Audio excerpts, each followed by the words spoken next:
Hi ಎಲ್ರಿಗೂ welcome back to Shasta's treasures YouTube channel. ನಾನಿವತ್ತು Udupi Mangalore style ಒಣ ಮೀನಿನ ಪದಾರ್ಥ ಅಂದರೆ ಡ್ರೈ ಫಿಶ್ ಹೇಗೆ ಮಾಡೋದಂತ ಹೇಳಿಕೊಡ್ತೇನೆ. ಇಲ್ಲಿ ನಾನು ಒಂದು ಬಾಣಲೆಗೆ 2 ಟೇಬಲ್ ಸ್ಪೂನಷ್ಟು ಕೊತ್ತಂಬರಿ, 1 ಟೇಬಲ್ ಸ್ಪೂನಷ್ಟು ಸಾಸಿವೆ, 1 ಟೇಬಲ್ ಸ್ಪೂನಷ್ಟು ಜೀರಿಗೆ ಹಾಗೂ ಅರ್ಧ ಟೇಬಲ್ ಸ್ಪೂನಷ್ಟು ಮೆಂತೆಕಾಳು, ಸ್ವಲ್ಪ ಚಿಟಿಕೆಯಷ್ಟು ಓಮದ ಕಾಳು ಇದನ್ನು ಚೆನ್ನಾಗಿ ಹುರ್ಕೋತಿದ್ದೇನೆ.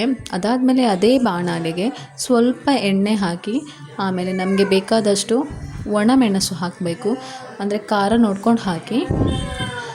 ಇದಾದಮೇಲೆ ಒಂದು ಪ್ಲೇಟಿಗೆ ತೆಂಗಿನ ತುರಿ ಹಾಕ್ಕೊಂಡಿದ್ದೇನೆ. ನಾನಿಲ್ಲಿ ಅರ್ಧ ತೆಂಗಿನ ತುರಿ ತೊಗೊಂಡಿದ್ದೇನೆ. ಅದಾದಮೇಲೆ 2 ಟೇಬಲ್ ಸ್ಪೂನಷ್ಟು ಹಳದಿ, ಅರ್ಧ ನೀರುಳ್ಳಿ, ಸ್ವಲ್ಪ ಹುಳಿ ಇದಿಷ್ಟು ತೊಗೊಂಡಿದ್ದೇನೆ.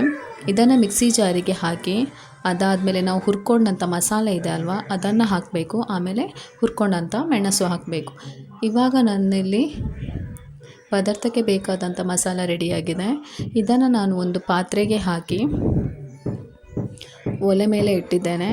ಇದಕ್ಕೆ ನಾನು ಅರ್ಧ ನೀರುಳ್ಳಿ, ಸಣ್ಣದಾಗಿ ಕಟ್ ಮಾಡಿಕೊಂಡಂಥ ಟೊಮ್ಯಾಟೊ ಹಾಗೆ 2 ಹಸಿಮೆಣಸು ಕಟ್ ಮಾಡಿಟ್ಕೊಂಡಂಥದ್ದು ಇದನ್ನು ಹಾಕ್ತೇನೆ. ಅದಾದಮೇಲೆ ರುಚಿಗೆ ಬೇಕಾದಷ್ಟು ಉಪ್ಪು ಹಾಕಬೇಕು. ಅದಾದಮೇಲೆ ಒಣ ಮೀನು ಡ್ರೈ ಫಿಶನ್ನು ಹಾಕ್ಕೊಂಡು ಇದನ್ನು ಚೆನ್ನಾಗಿ ಕುದಿಸಬೇಕು. ಇವಾಗ ನಮಗೆ ಟೇಸ್ಟಿ ಸಿಂಪಲ್ ಆಗಿರುವಂಥ ತುಳುನಾಡಿನ ಒಣ ಮೀನಿನ ಪದಾರ್ಥ ರೆಡಿ. ಪ್ಲೀಸ್ ನನ್ನ ಚಾನಲನ್ನು ಲೈಕ್ ಮಾಡಿ, ಶೇರ್ ಮಾಡಿ, ಸಬ್ಸ್ಕ್ರೈಬ್ ಮಾಡಿ. Thank you.